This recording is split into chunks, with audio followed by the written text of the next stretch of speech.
আজকে শেয়ার করব বিয়েবাড়ির মতো নান পুরি, তাও আবার ইস্ট ছাড়া। হাই, আমি আলো। আমার আরেকটি মিনি ভ্লগে আপনাদের অনেক অনেক ওয়েলকাম। আচ্ছা, নান কিন্তু আমি দুরকম ভাবে বানাই, একটা নিরামিষ পদ্ধতিতে, একটা আমিষ পদ্ধতিতে।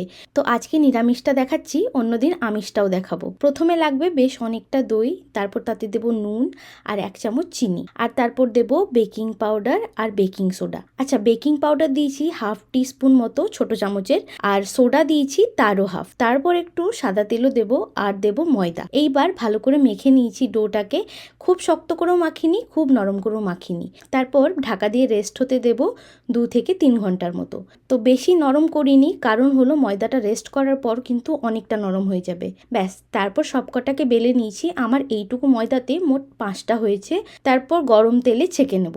তেলের আঁচটা এমন থাকতে হবে যেন ভালোভাবে ফুলেও যায় আর পুড়েও না যায়। প্রথমটা একটু বেশি লাল হয়ে গেছিল, তেলটা একটু বেশি গরম হয়ে গেছিল বলে। তারপরের গুলো কিন্তু একদম ঠিকঠাক হয়েছিল। তো ফ্রিজে একটু দরকার ছিল, সেটাই গরম করে নিয়েছিলাম, আর উপরে দিয়েছিলাম বেশ অনেকটা ঘি।